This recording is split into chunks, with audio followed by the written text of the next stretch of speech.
오늘은 조금 민감한 이야기를 좀 할까 합니다. 조금 민감한 이야기. 경우에 따라서는 공감대가 형성되지 않을 그런 이야기라고 볼 수도 있겠습니다. 네, 그런 이야기라고 볼 수도 있겠어요. 그 헌법재판소의 탄핵 결정에 대한 이야기고요. 제 기본적인 입장은 헌법재판소가 탄핵을 결정한 것은 부당했다. 부당한 판결이었고 탄핵은 잘못된 것이었다.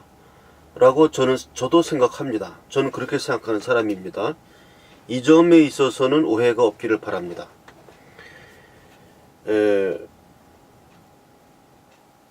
이 점에 그러니까 국회가 소추한 방식이라든지 헌법재판소가 국회가 기소한 내용을 요점 정리란 형식을 통해서 다시 요점을 정리해 가지고 판단을 내렸거든요.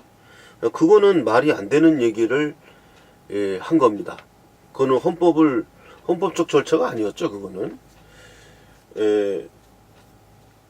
그리고 사실 인정에 있어서도 잘못된 사실 인정이 나왔었고, 그래서 헌법재판소의 탄핵 결정은 위헌이고 그것은 부당한 부당한 판결이었다. 탄핵은 잘못되었다는 탄핵은 잘못된 탄핵이었다. 저는 그렇게 생각하는 점에는 확고합니다. 근데 오늘 하려고 하는 이야기는 조금 공감대가 없을 수 있는 이야기를 좀 하겠습니다. 그 이야기는 어저께 제가 이제 우리 그 태극사랑 회원하고 통화를 좀 하다가 이야기 나온 것이었는데, 그분의 요지는 헌법재판소는 탄핵을 시키려고 하는 의지를 갖고 있었다. 헌법재판소가 객관적으로 판단한 것이 아니고 박근혜 대통령을 탄핵시키겠다는 의지를 가지고 심판했으니까 잘못이다.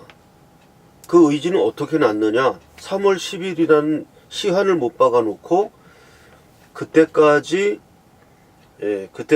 서둘러서 헌법재판소 인원도 8명제했고 이정미가 퇴임하기 직전에 그런 식으로 해가지고 빨리빨리 서둘러서 결정한 것은 탄핵을 인용하겠다는 의지가 있었기 때문에 그렇게 서둘러서 한 것이고, 그것은 헌법재판소가 탄핵 의지를 가졌다는 사실이 그것이 잘못된 것이다. 이런 이야기를 해서 제가 이제 거기에 대한 이야기를 제가 좀 저는 다른 각도에서 이야기했는데 의견이 좁혀지진 않았어요. 그래서 그 의견이 좁혀지지 않았던 부분은 뭐냐 하면, 저는 이렇게 이야기를 했습니다. 그것은 그분에게는 헌법재판소가 탄핵의 의지를 갖고 있었다라고 하기보다는 탄핵을 인용하든 기각하든 결정하려는, 심판하려는 의지는 있었다고 볼 수 있지만 탄핵을 인용하겠다는 의지가 있었다고는 볼 수 없다.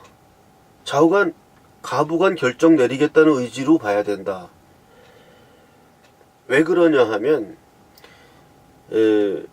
헌법재판소가 3월 10일을 넘겨서 인원을 보충하고, 그럼 박한철 소장 보충해야죠.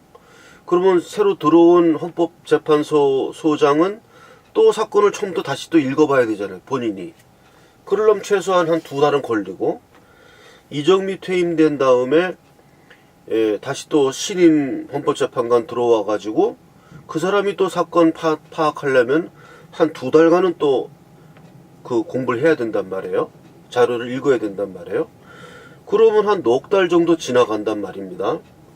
9명 갖고 재판하려고 그러면 한 넉 달 지나가면 7월 달에 재판하게 되는 거거든요. 그럼 7월 달에는 이게 탄핵 결정이 기각될 수밖에 없어요. 첫째는 뭐냐 하면은 분위기가 많이 일단 식고, 두 번째는 탄핵의 실익이 별로 없습니다. 왜냐하면 7월 8월 달에 가서 탄핵을 결정한다 그러면 임기가 뭐 한 5개월 남은 상태에서 탄핵을 결정하는 거거든요.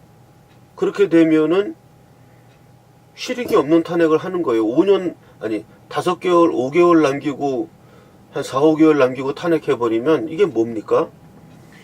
그러니까 헌법재판소의 입장에서는 탄핵을 시키든 탄핵을 안 시키든 그 결정은 3월 10일 그때 해야 된다 는 게 박한철 소장의 취지라고 나는 그 사람을 변호한다면, 변호받기는 좀 어려운 발언이었어요. 박한철 소장의.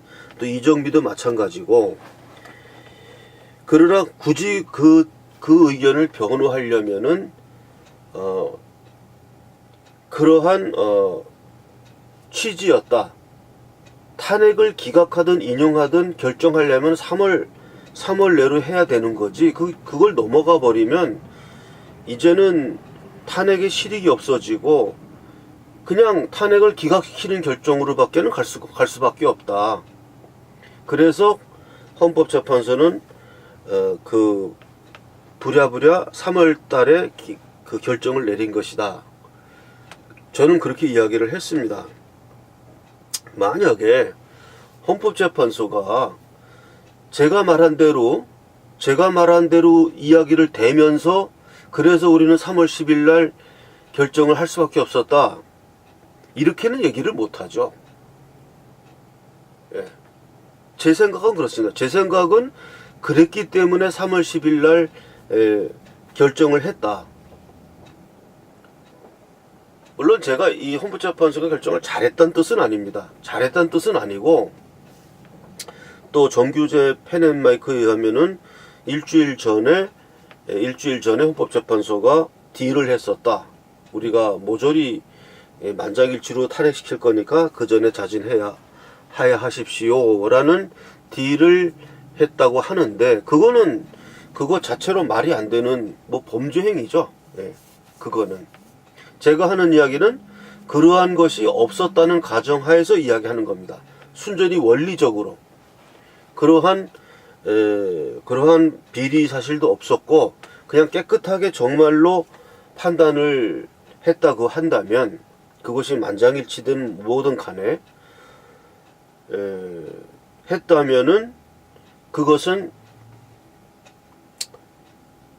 사실은 헌법재판소는 거기서 그 시기를 놓치면 6월 7월로 넘어가게 되면 그때는 탄핵을 기각시키는 결정밖에는 남은 게 없어요.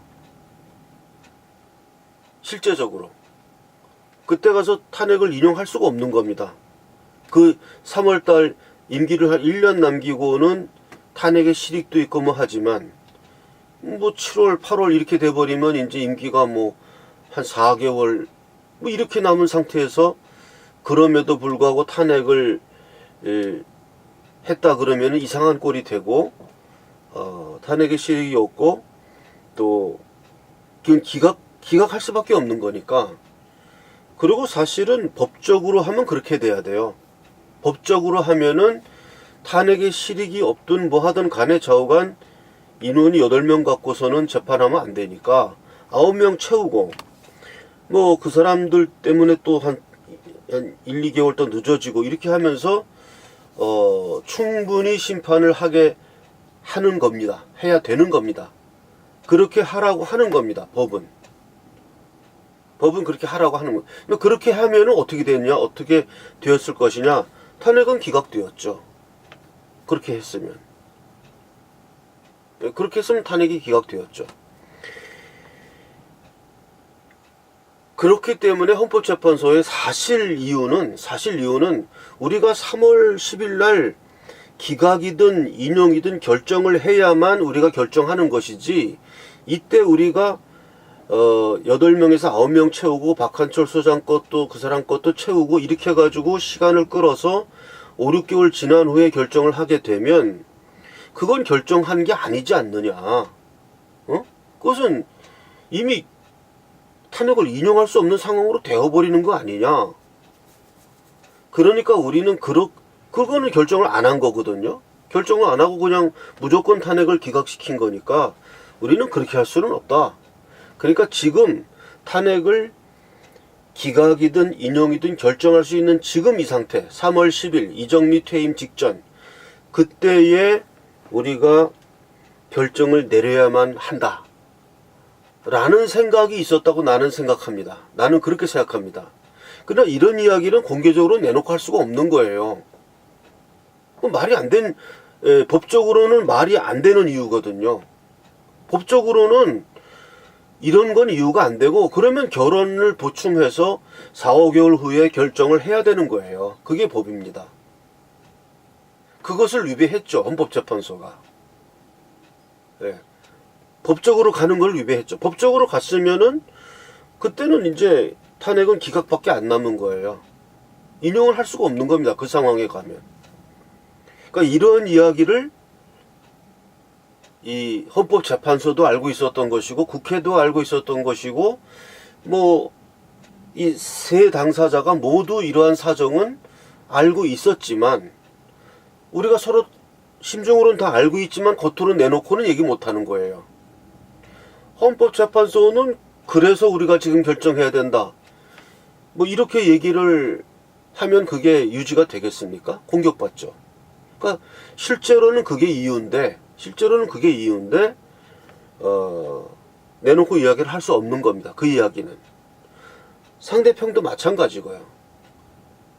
그러니까 지금 3월 10일 날 결정하자고 하는 거예요.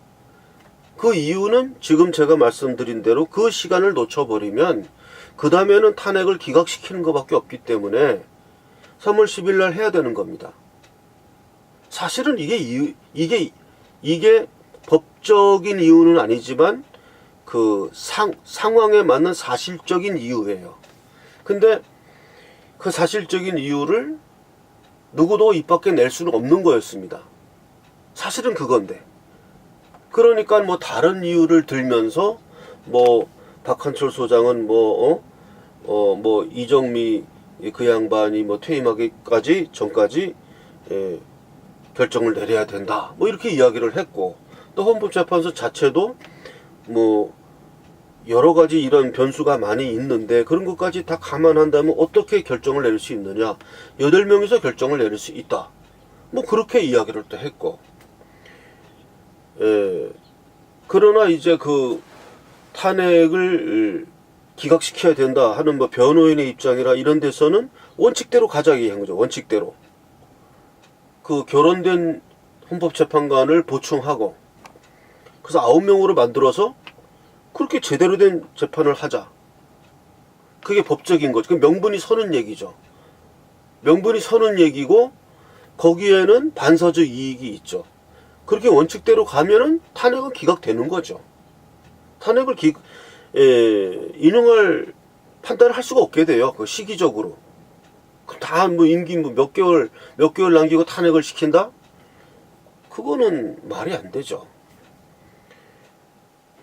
그러니까는 실제 이유는 지금 3월 10일 그 시점을 놓치게 되면은 이게 탄핵을 인용하는 확률은 없어지기 때문에 제가 지금 헌법재판소를 옹호하는 게 아닙니다.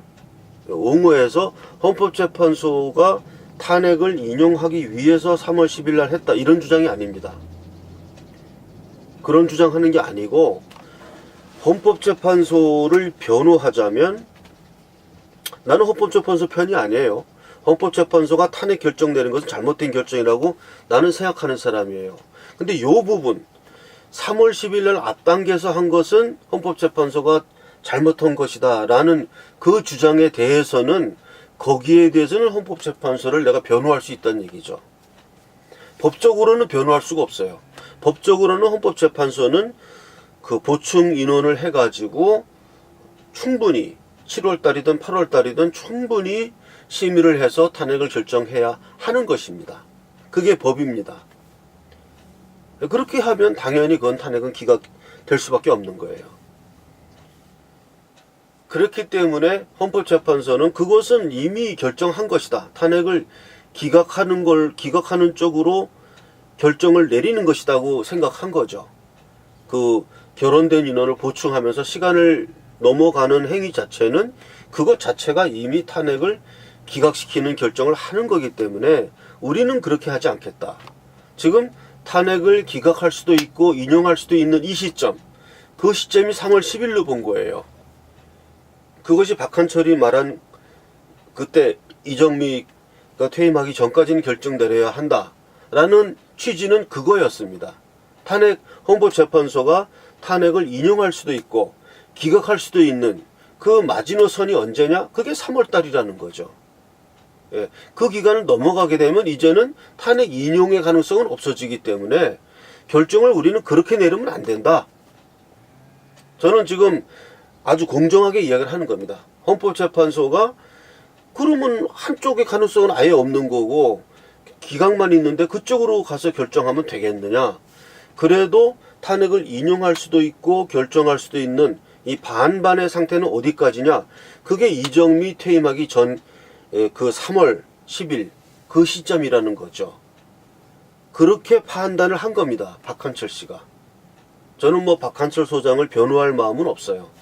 그리고 그 사람 편도 아니고. 그러나 3월 10일 날 앞당겨서 한 것은 탄핵을 인용하겠다는 의지가 있어서 그렇게 한 것이다 라는 그 지적에 대해서는 제가 엔티를 거는 거죠. 그것은 탄핵을 인용하겠다는 의지라기보다는 인용이든 기각이든 결정하려는 그러한 의지였다. 가부간의 것을 결정하려는 의지로 봐줘야지 그것이 인용하겠다는 의지로 볼 수는 없는 거죠. 그러니까 양쪽의 가능성을 다 열어놓을 수 있는 그 시기가 3월 10일까지였다는 거예요. 3월 달. 그 시기를 놓쳐버리게 되면 이제 한쪽은 없어집니다. 탄핵 인용이란 것은 가능성이 이제 없이 기각만 결정하는 거기 때문에 우리 헌법재판소는 그렇게 할 수는 없다. 라는 것이 비법률적인 어떠한 그런 판단이었던 거죠. 근데 이러한 판단은 공개적으로 내놓고 그래서 우리가 3월 10일 날 결정했다 이렇게 말할 수가 없는 거예요. 이거는 이렇게 말하면 당장 공격받죠. 왜 법대로 안 했느냐. 그래서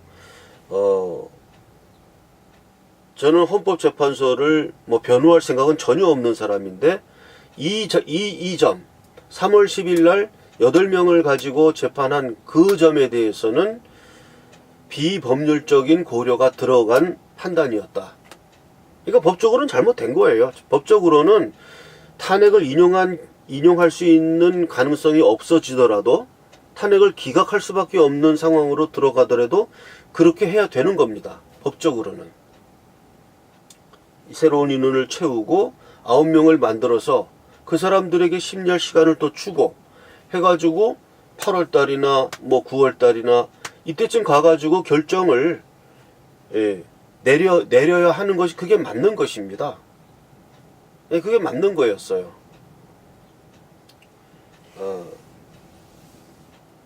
법적으로는 그게 맞는데 그것은 실제적으로는 탄핵을 인용할 확률은 없어지는 거기 때문에 박한철이나 이런 헌법재판소의 그 사람들을 변호하자면 적어도 3월 10일 날 8명의 재판관을 가지고 판단을 내리겠다고 한 그 점만은 요렇게 옹호해 줄 수 있다는 거죠. 저는 다시 한번 말씀드리지만 헌법재판소를 옹호할 생각은 없습니다.